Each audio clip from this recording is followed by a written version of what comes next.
This is an E3.S NVMe drive, and they're pretty much exclusively found in high-end enterprise servers. But what if I told you that I built my own server with somewhat off-the-shelf parts that allows you to utilize these super fast, super dense drives for a fraction of the price? Wait, what do you mean you don't care? Okay, so what exactly are E3.S drives? Well, short answer is that they're the successor to U.3 NVMe drives that allow for higher densities in a smaller footprint while also increasing the amount of power that can be delivered. This is actually necessary as we get into PCIe Gen 5 and soon Gen 6. Kioxia actually has a pretty cool write-up with FAQs about the E3 form factor versus regular old 2.5 inch. So I've never actually had an E3.S drive in my hand, and why they decided to trust me with these, the world may never know, but I knew I wanted to do something cooler than just have them send me along a $10,000 server to throw them in, which is why I built my own, but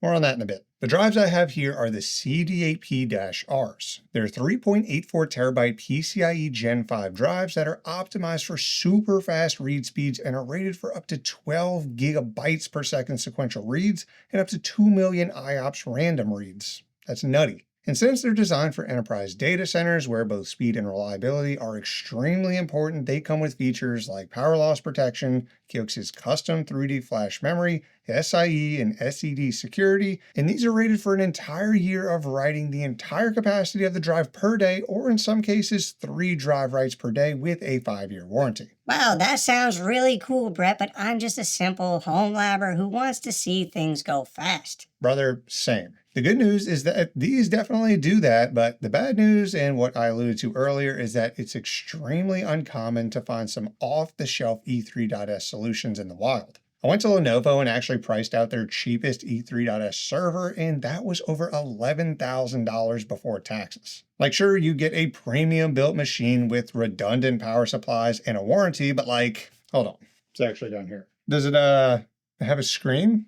Didn't think so.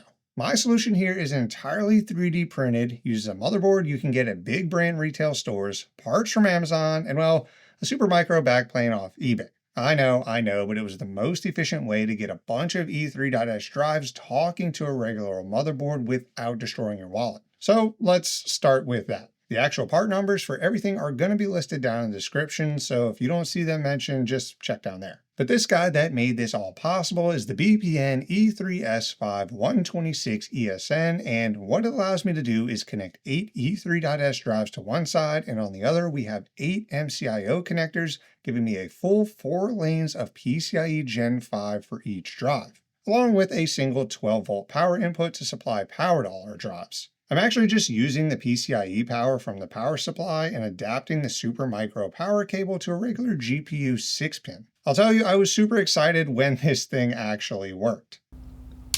Let's see if this even comes on. We have lights.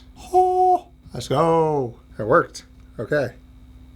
Yes. There's probably a ton of technical details that explain exactly how this backplane works, but I'm a smooth brain YouTuber, so as long as drives plug in on one side and can be connected to my computer on the other, I'm happy. Oh, and I paid about $240 for them on eBay, and I actually bought 2, but that's a long story.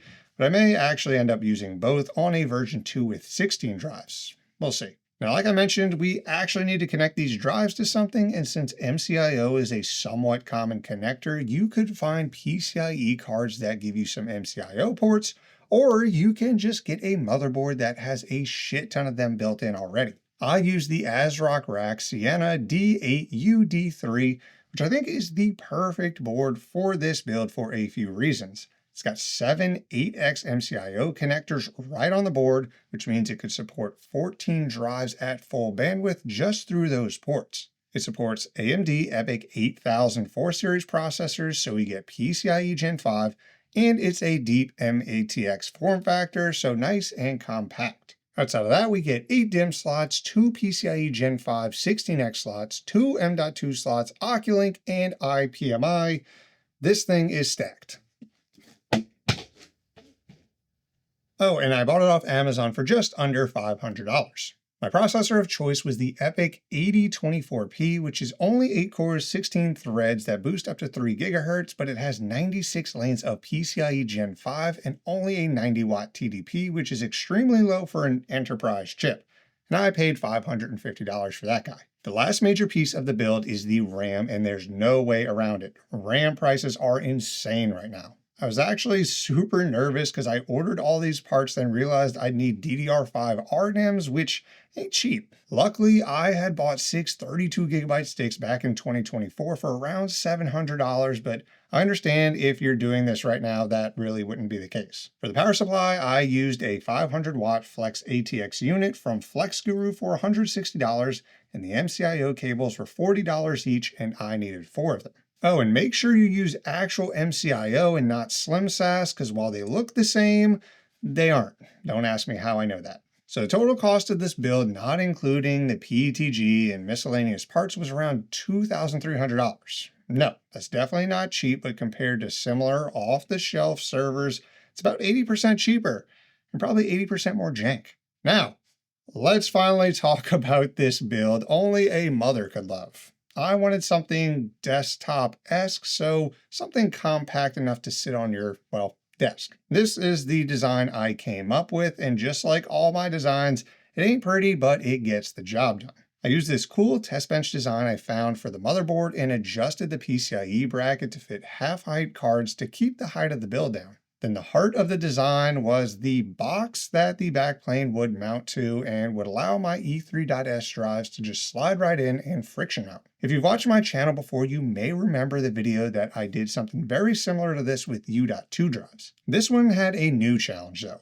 You see, since E3.S drives are designed for really dense storage arrays, the backplane has them stacked insanely close. Like we're talking 2 to 3 millimeters between the drives. That really didn't allow me to make any cool drive caddies, and even worse, made cooling these drives quite difficult, which is why we have this crazy looking contraption on the front here. And also why it's not running. You're probably like, ooh, it doesn't even work, the screen's off. Well, if I turn it on, the fans are going to be loud and you're not going to hear them. So yeah, and if I turn the fans off, everything's going to overheat. So yeah. Now, I initially had 2 of these Arctic high-pressure 40mm fans sitting behind the drives, and I was hoping it would be enough to cool the drives, but it wasn't. I just couldn't get them close enough to the backplane with how the cables stick out, and since my 3D design skills are that of a middle schooler, it really wasn't optimized for high-efficiency static pressure airflow. And I really didn't want to sacrifice having the drives being easily accessible and hot swappable, so I came up with this. It's a box that holds 2 40mm fans that mounts to the front of the drives using some tiny magnets. Looking back, I should have used some bigger magnets, but they're good enough, and with the fans pulling air through the drives, it forms kind of a suction on the front here. And it may not be super elegant, but it works well, and we had no issues with temperatures after this. And then some of you obviously noticed the screen. You guys have such a keen eye, and I only put this on here because I thought it would be more eye-catching for the video. I did end up just writing a little Python UI to display some stats about the drives, which was pretty fun. As for the top, I kind of messed up here. I knew I wanted it to be easily removable, and I figured I could put a 120mm fan up here, but turns out the heatsink I used for the CPU didn't give me enough room to fit the fan, so yeah, I made some goofy side mount thing that goes on the heatsink and uses another 40mm fan. Then I figured that was extremely dumb and just ordered an active CPU cooler. Not sure why my dumbass thought I should put a silent CPU cooler in a system that's going to have loud fans for the drives. That was dumb. So yeah, there are many things I would do differently if I was making a real production version of this chassis, and I actually ended up making another version, which was much shorter in height and longer, and has grooves in the side so I could slide a clear piece of acrylic as the lid. And I even asked you guys which one you prefer, and you were basically zero help, so thanks for that. But here's your chance to redeem yourself. Which one do you like better? Let me know down in the comments. And if I'm being honest, after this video is done, I'm probably moving everything from here into the short acrylic boy. Maybe throw in some LEDs, I don't know. So yeah, that's the hardware. Let's get into the software. I went ahead and used Ubuntu 24.4 because, like, why not?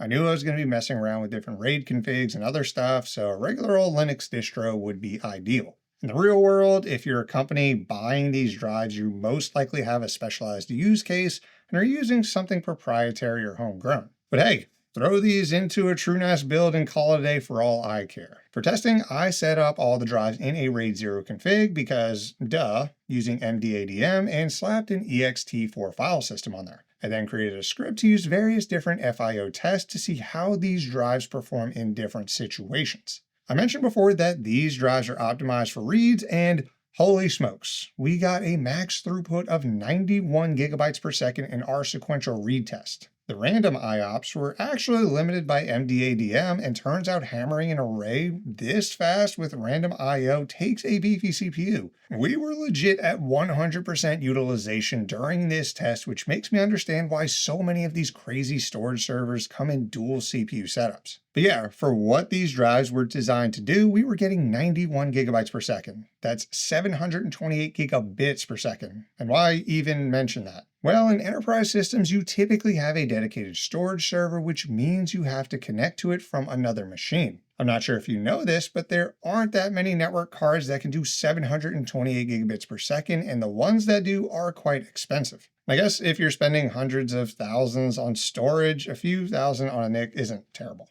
Anyway, the fastest NIC I have is 100 gigabits, which is only 12.5 gigabytes per second. Gross, right? Yeah, it's actually impossible for me to utilize these drives to even half their potential, but I'm still going to try. I have an NVIDIA Spark that I use to run some AI workloads on, and I figured it would be cool to have a crap ton of really fast storage to keep my models on, and realistically, that's probably a pretty common use case for these drives. Since Spark has a built-in ConnectX 7, we should have plenty of bandwidth to talk to our storage server, especially with NVMe over Fabrics with RDMA. Without getting too in the weeds, it's a protocol for sharing high-speed storage over a network connection without the bandwidth and latency penalties that come with a more traditional setup. So to set up NVMe over Fabrics, I have this README that'll help walk through the entire process, which isn't too complicated for a basic setup like this. The first step was to connect the server and the DGX Spark directly to each other with a fat 100 gig cable. Then go into each device and configure a manual IP on each of them so that they can talk to each other. After confirming they can see each other, we have to get RDMA working on the storage server, which really is just installing some packages and some slight config changes. I'm very much simplifying this process because the actual steps are in the guide and you really just care about the endgame here. So after getting RDMA working and enabled and confirming both of those devices can see each other over RDMA, now we create the actual NVMe target, which lets our Spark discover it and use it as it would a regular old NVMe device. Now, when we run a benchmark against that NVMe drive that our Spark sees, you'll notice on the storage server that it is being hit. A cool part about RDMA 2 is that it's not treated as normal network traffic, so it won't even show up on your regular old network traffic graph. Now, we did end up getting 7 gigabytes per second, which comes out to 56 gigabits per second, so not quite 100 gigabit, but may be an issue with the DGX Spark. I noticed I was getting insufficient power messages on the Mellanox card, and apparently the newest 6.17 kernel has some issues with reaching that full 100 gigabit speed, so maybe something I'll revisit later to max this out, but in the meantime, this is just a super cool concept. So in a home lab, it's pretty obvious that these drives in this kind of setup is insanely overkill.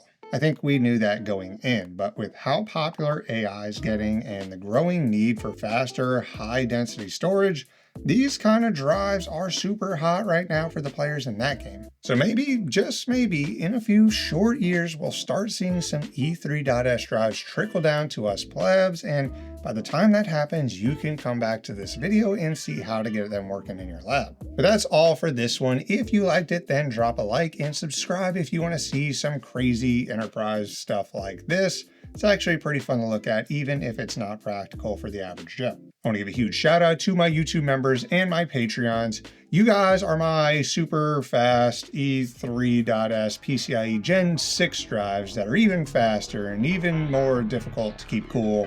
Y'all are hot. And if you're still watching, you're a Static Pressure fan. Thank you so much, and I'll see you in the next one.